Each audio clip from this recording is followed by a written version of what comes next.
Assalamualaikum warahmatullahi wabarakatuh. Innal hamdalillah nahmaduhu wa nasta'inuhu wa nastaghfiruh wa na'udzu billahi min shururi anfusina wa min sayyiati a'malina. May yahdihillahu fala mudilla lahu wa may yudlilhu fala hadiya lahu. Asyhadu an la ilaha illallah wa asyhadu anna Muhammadan 'abduhu wa rasuluh. Amma ba'd. Bismillahirrahmanirrahim. Perkenalkan, nama saya Hamzah Gamal. Saya berasal dari kampus IAIN Ambon, Fakultas Ilmu Tarbiyah dan Keguruan, Prodi PAI semester 5. Di sini saya akan menjelaskan hasil observasi saya di sekolah MTS Nurul Ikhlas Ambon. Jadi, sebelum saya menjelaskan tentang hasil observasi saya akan memaparkan sedikit tentang alamat Madrasah Tsanawiyah Nurul Ikhlas Ambon berada di Jalan Haji Abdullah Syauta, tepatnya di air besar Ahuro, Batu Merah. Kemudian itu Madrasah MTS Nurul Ikhlas Ambon berada di RT 5 RW 17. Pertama, sebelum kita masuk pada hasil observasi, saya akan menjelaskan sedikit tentang profil sekolah. Jadi sejarah sekolah MTS Nurul Ikhlas Ambon itu pada awalnya itu hanya satu gedung, dan gedungnya itu semi permanen yang terbuat dari kayu. Kemudian sekolah MTS Nurul Ikhlas Ambon itu dibawa Yayasan Haji Abdullah Syauta. Kemudian pada saat itu yang menjabat sebagai kepala sekolah adalah Haji Nur Hayati MMPD. Dan pada saat juga pada tahun 1997 itu siswanya itu hanya 15 orang. Kemudian satu tahun kemudian pada tahun 1998 itu siswa di MTS Nurul Ikhlas Ambon bertambah menjadi 42 siswa. Oke, kemudian kita masuk pada visi dari sekolah MTS Nurul Ikhlas Ambon untuk menciptakan siswa yang berkualitas, berakhlak mulia, mandiri, dan berbudaya lingkungan berdasarkan amal dan takwa.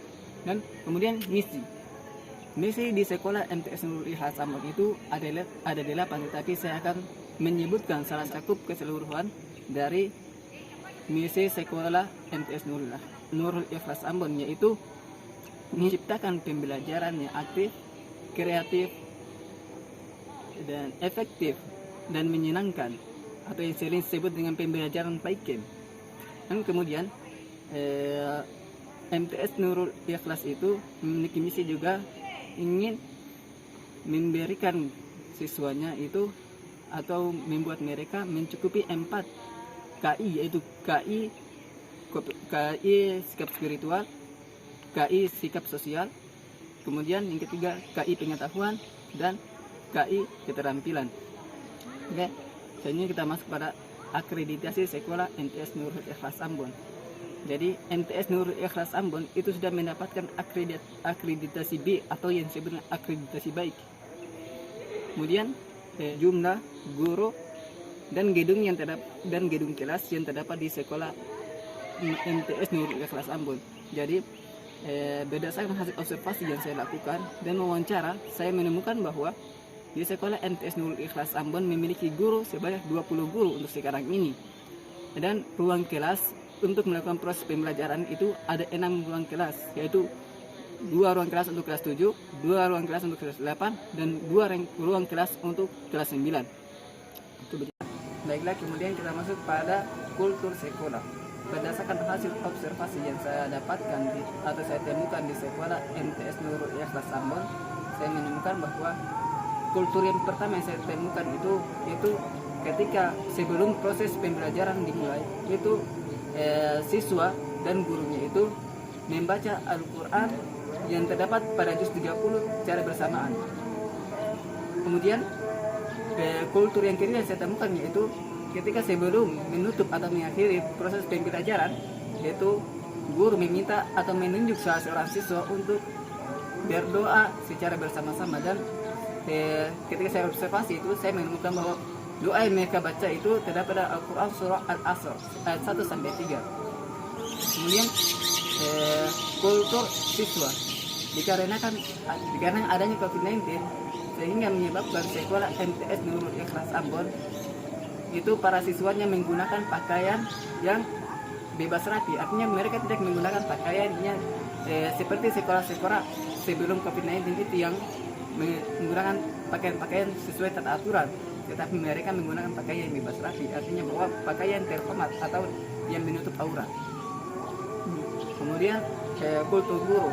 Ketika saya melakukan observasi, saya menemukan bahwa guru yang ada di MTS Nurul Ikhlas Ambon itu ketika mereka itu datang ke sekolah itu pada pukul 8 sampai dengan pukul 9. Dan guru-guru yang datang ke sekolah itu ketika mereka ada jam pelajaran atau jam mengajar di sekolah. Karena pada saat saya melakukan observasi itu kelasnya itu dibagi-bagi.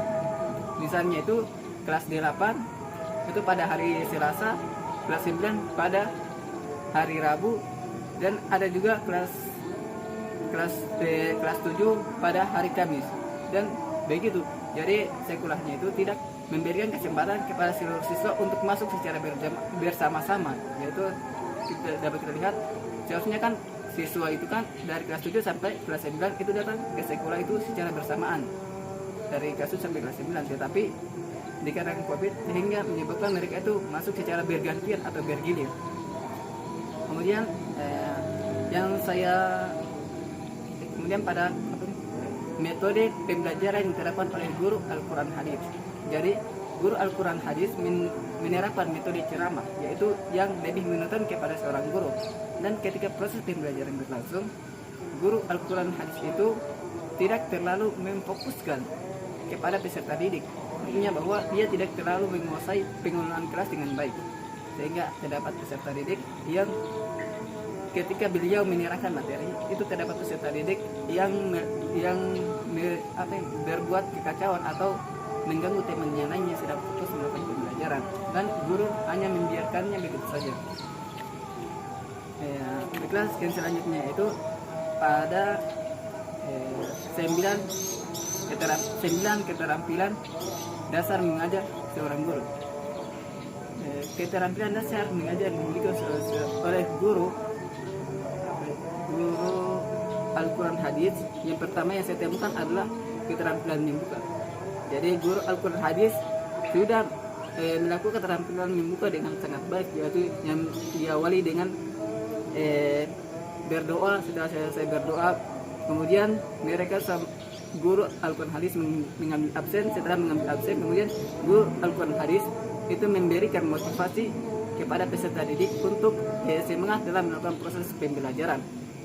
Yang kedua, keterampilan menjelaskan. Ketika guru menjelaskan materinya itu hanya menuntun kepada guru tersebut, artinya bahwa seorang siswa itu dia tidak terlalu aktif dalam proses pembelajaran. Kemudian yang ketiga, keterampilan bertanya yang dimiliki oleh guru Al-Quran Hadis. Keterampilan bertanya yang dimiliki oleh guru Al-Quran Hadis saya rasa sudah cukup baik, karena dengan guru Al-Quran Hadis memberikan pertanyaan kepada siswa itu menggunakan bahasa-bahasa yang mudah dipahami, dan pertanyaan yang diberikan oleh guru Al-Quran Hadis itu kepada peserta didik itu pertanyaan yang sesuai dengan materi pembelajaran yang diajarkan pada saat itu. Kemudian keterampilan menutup. Jadi sebelum mengakhiri proses pembelajaran guru Al-Quran Hadis, seperti yang sudah saya jelaskan sebelumnya, guru Al-Quran Hadis mempersilahkan kepada seorang siswa untuk membaca doa bersama sebelum mereka mengakhiri pembelajaran. Kemudian keterampilan mengelola kelas. Jadi guru Al-Quran Hadis tidak terlalu menguasai pengelolaan kelas dengan baik, sehingga masih terdapat siswa-siswa yang asik bermain di belakang.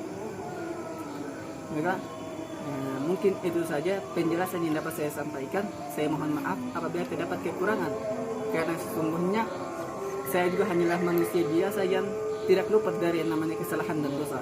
Wassalamualaikum warahmatullahi wabarakatuh.